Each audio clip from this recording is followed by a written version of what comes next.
Oke, selamat datang di episode kedua. Kita lanjutin.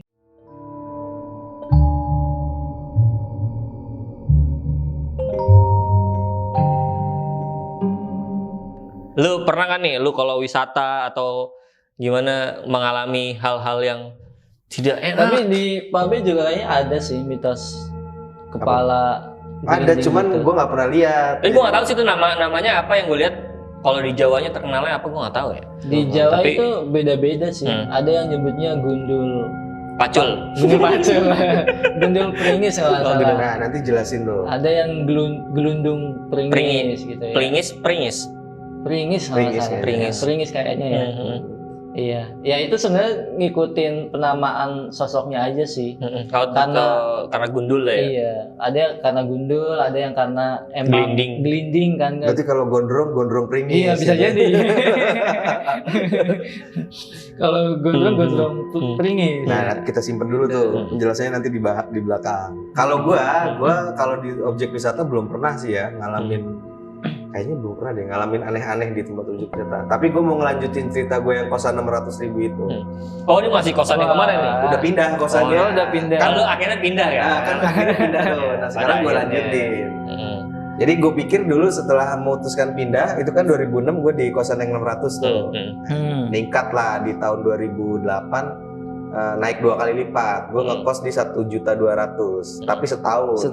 Masih setahun ya. Masih setahun tuh, Masih setahun. 1.200.000. Ceritanya yang 3 orang itu pindah, kita ketambahan 3 orang lagi, jadi total 6 orang.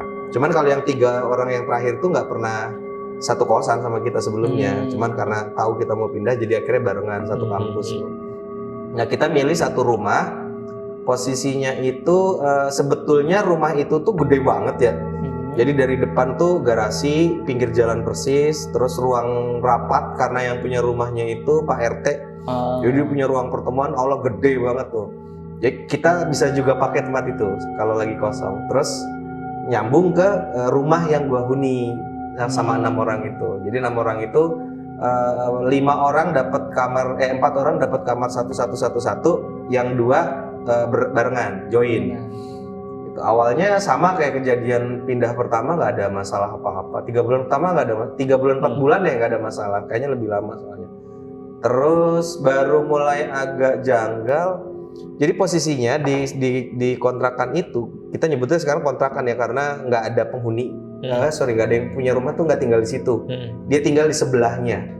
Nah sebelahnya rumah lagi tuh, rumahnya Pak RT itu. Jadi dia tinggal di sebelahnya. Sementara gua sama 6 orang ada di kosan itu. Nah, gua yang paling jauh ceritanya, yang lain orang Cilacap, orang Banjar, Iya, daerah-daerah Bogor pos kita lah ya. setiap seminggu Banyumas sekali, betul, Pride lah ya. Banyumas. Banyumasan. Iya, Banyumasan. Yang setiap seminggu sekali masih pulang. Gua tuh nggak bisa pulang karena ongkosnya kan sayang ya. Nggak ikut pulang temennya. Tapi jadi anak mas dong.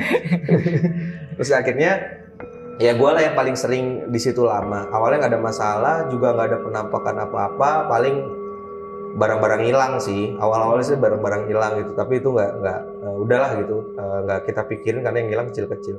Sampai satu kali tuh, jadi ternyata kamar anaknya bapak kos itu nempel sama rumah kita nih. Nempel, jadi kamarnya itu bener-bener nempel sama ruang tamu kita nih. Cuman si ruang tamu itu bukan tembok, pakai sekatnya tuh pakai triplek.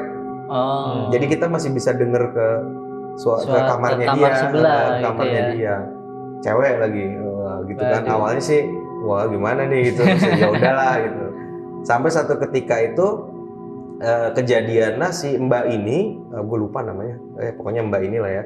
Mbak ini tuh berbunyi aneh di kamarnya. Berbunyi aneh gimana? Gimana ya gue jelasinnya? Pokoknya dia ada, kayak orang tidur, kayak orang lagi ngimpi gitu, terus bunyi gitu, gitu. Awalnya kita kan, wah ngapain nih orang gitu. Wah, aneh banget. Jam 12 malam lagi kan. Terus, masa iya dia mau berbuat yang aneh-aneh di dalam kamar kan? Nggak mungkin, soalnya tinggal sama orang tuanya juga kan. Nah, jahilnya kita, besok paginya kita bor si pembatas itu, tapi kecil biar bisa lihat ada apa di sebelah. Ide ya? Ide banget ini. Namanya juga anak. Dibor loh. Dibor tuh. Dibor manual gitu. Terus akhirnya kita tutup kalender biar nggak ketahuan kan gitu. Dengan asumsi kalau besok malam kejadian lagi kita pengen tahu ngapain. Takutnya aneh-aneh karena kita nggak aneh-aneh di kos kan. Sampai ternyata besoknya gitu lagi. Itu malah hari Kamis, malam Jumat berarti kan. Gitu lagi, tapi lebih lama. Bisa ya mungkin hampir setengah jam kali ya. Setengah jam. Bisa, Suara aneh kayak gitu. orang berantem gimana sih gitu tapi tidur gitu. Terus dia tapi sendiri di sana kan? Sendiri. Di kamar itu sendiri. Bapak kos agak jauh kamarnya. Nah terus akhirnya kita intip kan ada apa nih, karena kan anak kos jarang yang tidur jam 12 malam ya, pasti jam 1 Iya, jam 2 lewat baru. pasti. Itu lagi ngobrol nonton bola, gue inget banget karena di ruang tamu kita punya TV. Akhirnya kita punya TV karena 1.200.000 kan. Terus akhirnya masa nggak ada ini nggak ada lebihnya. Akhirnya si kalender kita copot, intip lah. Itu ternyata si posisi mbaknya tidur, jadi lagi telentang gitu, tapi kayak orang ketimpa bantal. Enggak, kayak ada benda, iya kayak ada benda di Ada atasnya yang- gitu, terus dia kayak mencoba untuk Lepas. itu, tangannya tuh di samping telinganya gitu, kayak gitu terus. Nah, itu lama setengah jam. Dari situ, wah ini aneh nih kalau setiap hari kok kayak gimana gitu ya. Akhirnya kan kejadian horor lagi nih yang kemarin kita baru reda, cuman ini mungkin lebih ringan, cuma karena dia tiap hari, jadi kita agak keganggu kan. Sampai tiap Itu hari Pak begitu. Hampir tiap hari. Lah gue kira mah jarang-jarang gitu. Jadi selama 4 bulan pertama tuh nggak ada kejadiannya. Terus akhirnya kita baru sadar itu tuh tiap hari perlahan-lahan, dari yang awalnya seminggu 2 kali, 3 kali, terus akhirnya jadi tiap hari. Nah setelah itu awalnya gue pikir udahlah cuma rep-repan kali ya. Kalau kata orang Jawa kan rep-repan ya gitu ya. Tindian. Tindihan. Terus tiba-tiba yang bikin mulai agak horor nih, akhirnya kejadian horor lagi tuh karena nyamber. Nyamber ke kos-kosan gitu. Yang kena pertama itu yang kamarnya paling belakang posisinya. Kamar paling belakang. Nah, kamar paling belakang tuh emang agak kotor ya. Di situ ada kamar mandi 2, terus kebetulan kita punya tangga untuk menuju ke balkon tapi nggak ada tutupnya. Jadi angin tuh bisa masuk ke situ ya. orang juga bisa masuk, kucing juga bisa masuk, iya. gitu. Pokoknya buka lah. Nah, temen gue yang kena yang di belakang itu posisinya dia lagi tidur duluan karena waktu itu kan kita mutusin untuk udahlah dibiasain tidur lebih cepet aja biar nggak ngelihat nggak denger si mbaknya itu. Nah dia lagi tidur, gua sama teman-teman lagi nonton bola di ruang TV, di ruang tamu. Akhirnya kan kita ada TV tuh.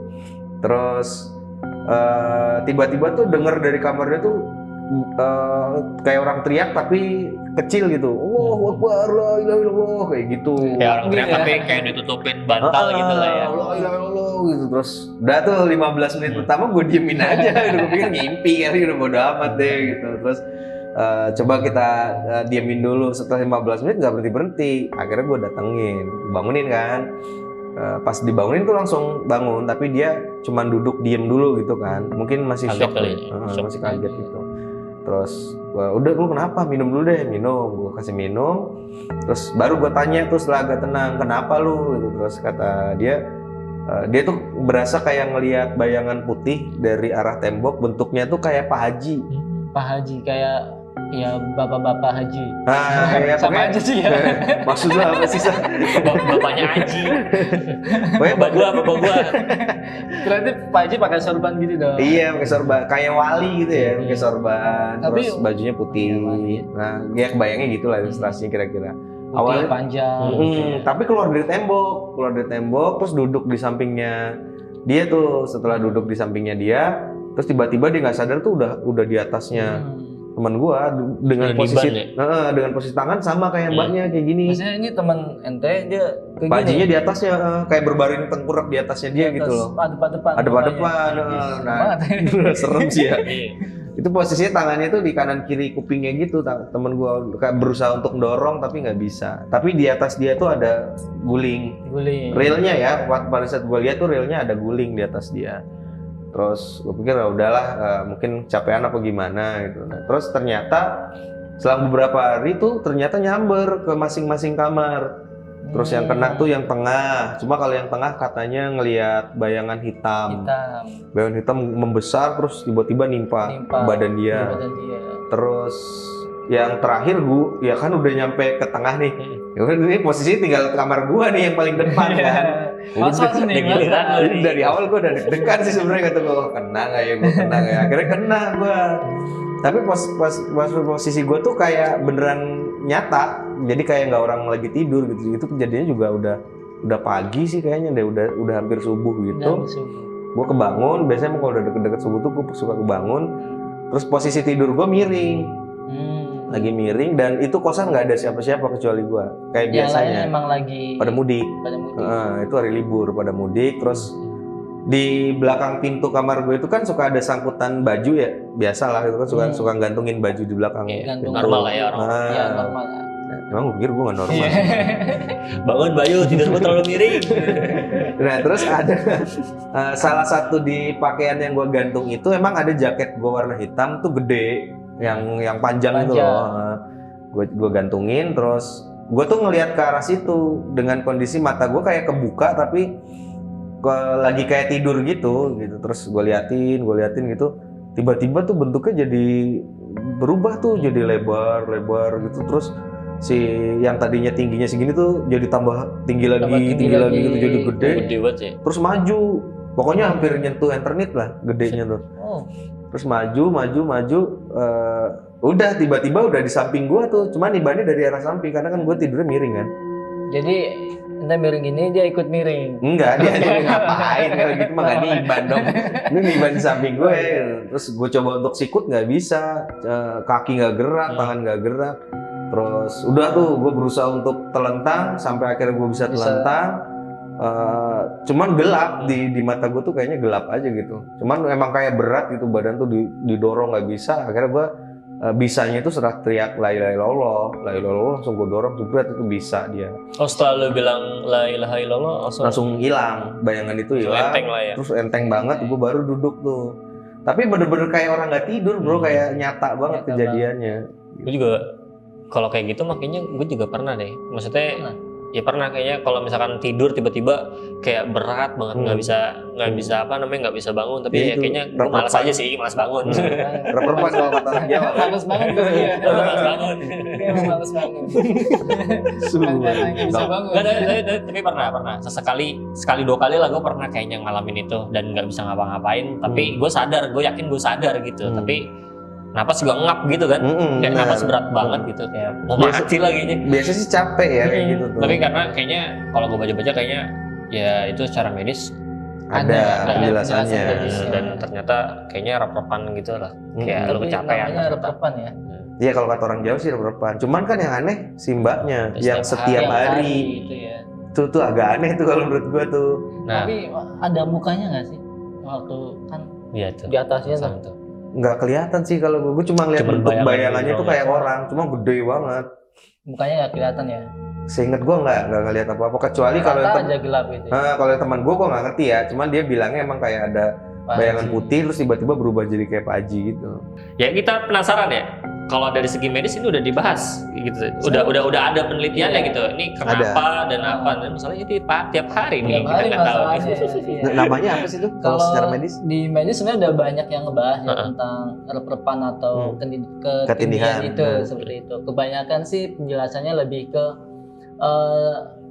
orang yang biasanya kecapean atau stres itu biasanya ketika tidur ada dua kondisi di mana ternyata otak kita ini masih bekerja, tapi badannya udah off duluan gitu. Nggak sinkron ya? Itu yang bikin kita kayak nggak bisa kita bisa mikir apa-apa nih kan, bisa mikir sesuatu, tapi kita nggak bisa gerak. Betul. Gitu. Jadi secara otak kita masih bekerja, kita masih bisa ngelihat sekitar gitu, tapi karena badan kita udah off ya. Kalau off kan berarti udah nggak bisa gerakin apa-apa. Jadi kita ngerasanya kayak ya udah berat banget digerakin gitu. Kayak otak ngirim sinyal ke tangan misalkan, tapi nggak nyampe Makanya kayak nggak mau gerak ya.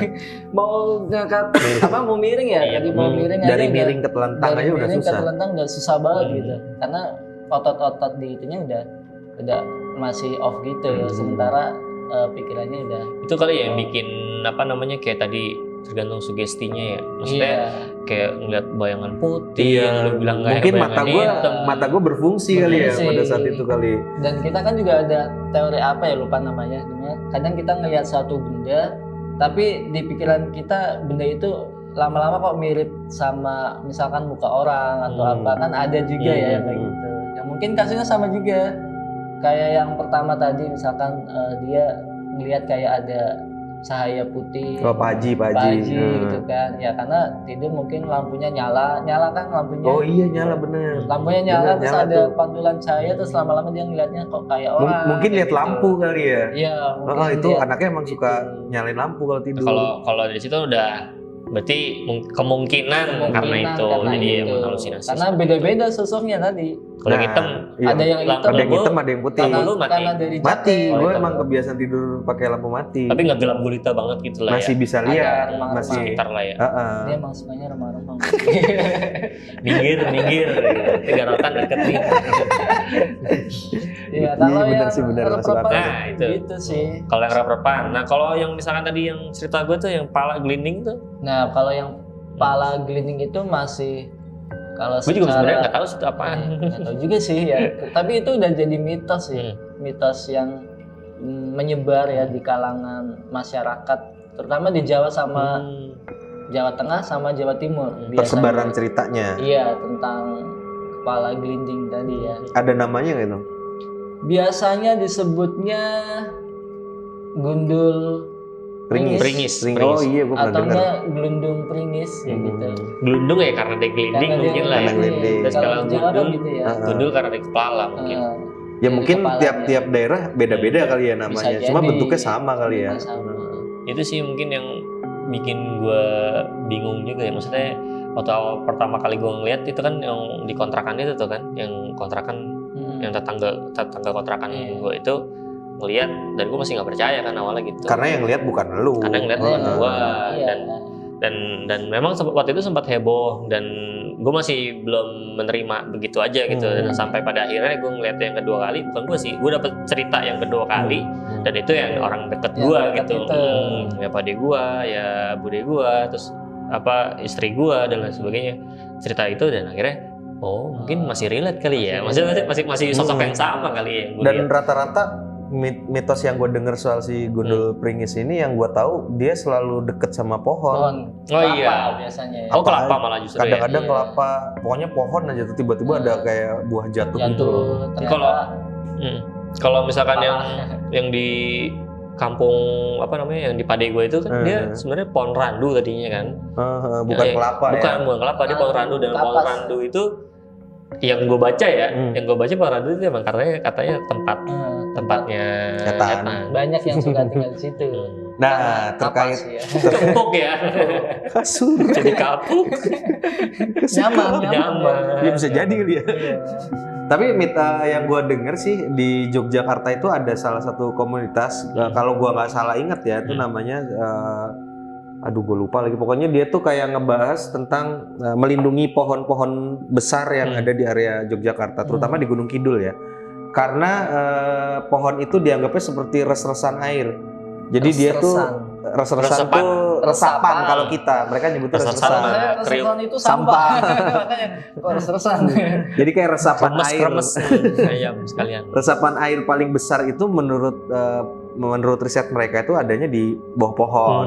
Nah, untuk melindungi si pohon itu supaya nggak dikotori, karena kan kadang orang kencing di pohon gitu kan. Padahal kan kalau di agama Islam sendiri sebetulnya ada ketentuannya kan, kita nggak boleh kencing di pohon tuh karena biasanya di dekat pohon itu suka ada makhluk lain yang hidup ya seperti hewan, kayak semut, mungkin tahun bikin sarang gitu kan, yang emang punya rumah di situ di sekitar pohon. Nah kalau kita kencingin kan matilah mereka gitu kan. Makanya kalau di Islam usahakan tidak kencing di tempat-tempat seperti itu gitu kan.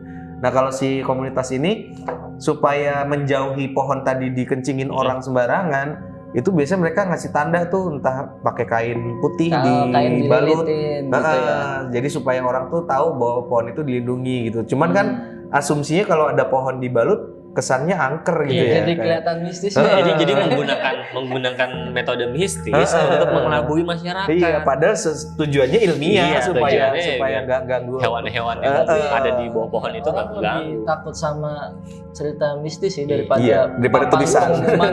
Dilarang kencing itu kencing aja bodo amat. Yang buang gitu. sampah di sini masuk neraka, tidak takut neraka. Neraka aja nggak takut. Tapi takut hantu. Giliran ada kain putih dia takut, aneh banget emang sih orang Serem Indonesia. banget itu ya. Ya, Betul, gitu betul, loh. betul. Tapi Gitu itu loh. efektif ya. Efektif. Ya, efektif untuk masyarakat kita. Tapi nggak tahu kalau masyarakat luar. Di Betul. itu juga kalau di Jogja kan mitos gundul pringis Gundul tadi pringis, juga banyak digunain buat ini kan nakut-nakutin.